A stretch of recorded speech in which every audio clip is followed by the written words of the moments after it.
Good morning. My name is Lydia Lewis, and I'm a former federal employee who became politically active during the Clinton administration when my small federal agency was privatized. I was forced to confront the fact that my government, no matter who is in power, was captive to big money special interests, and that my privatization, along with so much more in our country, was just a means of putting public money in private pockets.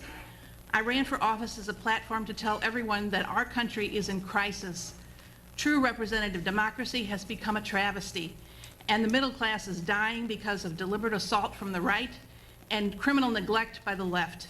America's founding principles are being sold to the highest bidder, and America now has the best government money can buy.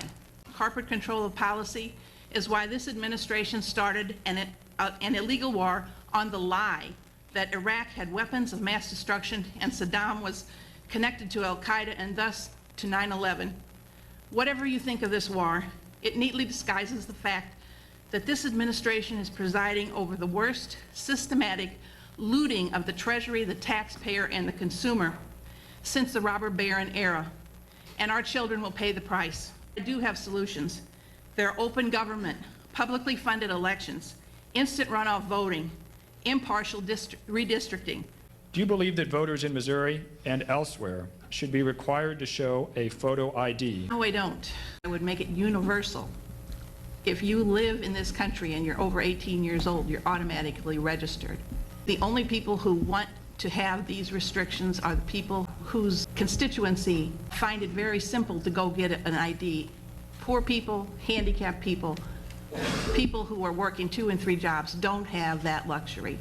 And those are the ones who are going to vote against the people who are suggesting this. No one questions the fact that we need to control our borders. But the only good I can see of putting up this fence is if we build it big enough and fancy enough that it's competition as a tourist attraction and take tourist money away from the Great Wall of China. As for deporting the people who are here illegally, you are not going to deport 11 to 12 million people. How are you going to even find them? How are you going to determine if you're going to deport the mothers of a child that's an American citizen born here? How are you going to do this? This is not practical, and it's not kind. I think the press needs to be able to go in there and dig out what's wrong with this country and publicize it. You people are one of the only things that protect us from a unitary, overweening, hubristic president. Go out and do your job. In his speech to the nation on September 11th, President Bush declared, quote, "Today we are safer, but we are not yet safe."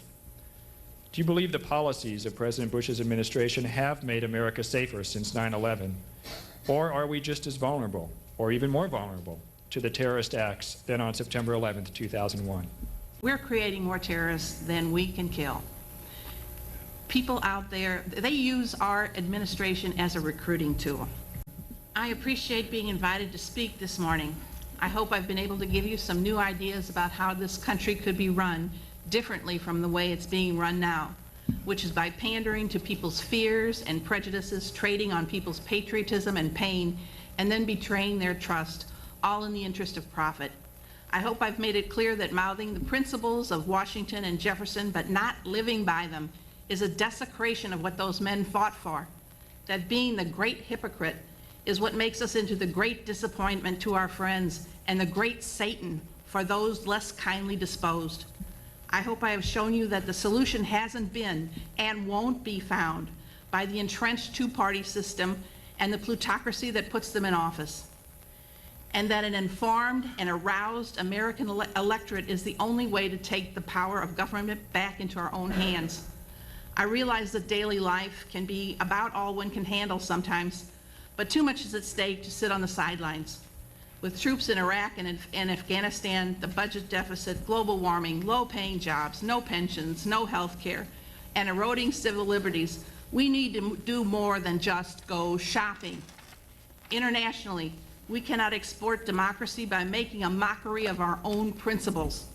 Domestically, we cannot build a just society or even survive as a democracy with a self-perpetuating aristocracy of wealth for the fortunate or ruthless few and economic serfdom for everyone else. We are not merely sheep to be shorn. We are American citizens, and that still means something to me.